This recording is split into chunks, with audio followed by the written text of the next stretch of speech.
Salut Patrice, dans le fond, ici on va faire le test pour te montrer la différence entre les trois modèles de spacer qu'on a là. Le nouveau modèle de Thomas & Betts, on voit que la surface en dessous est profonde. Et nous autres, ce qu'on veut, c'est utiliser le câble à cet endroit-là pour qu'il lisse bien sur le câble, même si le tie wrap est bien serré. Autrefois, on avait celui-là. On l'utilise encore beaucoup, mais quand il y a beaucoup de câbles, ben, dans le fond, on ne peut pas l'utiliser. Ça, c'est le modèle qui est problématique. Sur les deux côtés, ben, dans le fond, on peut avoir des bris sur le câble. Fait que dans le fond, là, ce que je vais faire, c'est que je vais prendre un bout de fil, puis on va l'attacher sur ce type de spacer-là. Fait que là, ce que je fais comme quand il est attaché dans le poteau. Là, je prends juste un petit tie wrap, juste pour vous montrer la différence. Fait que là, je l'ai serré le plus fort que je peux à la main, puis je suis capable de glisser comme il faut sur le câble.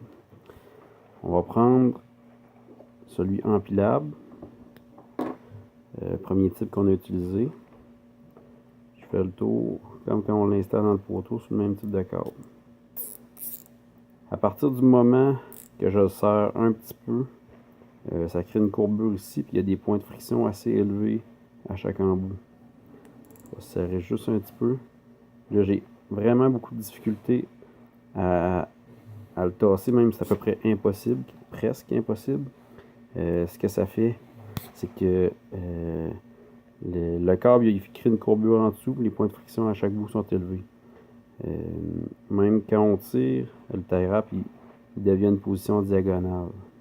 Même quand on utilise une strap qui est plus large, il devient moins oblique, mais le risque de serrer très fort il est élevé quand même.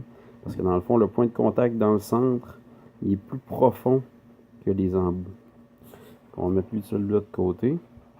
Là, on prend le modèle qui nous intéresse le plus en ce moment, qui serait très important, qui offre beaucoup d'avantages pour nous. Jusqu'à maintenant, sur le réseau, ça a tout le temps bien fonctionné. On en a beaucoup d'installés. Je le serre le plus fort que je peux à la main. Puis, comme le premier modèle non empilable, ça glisse.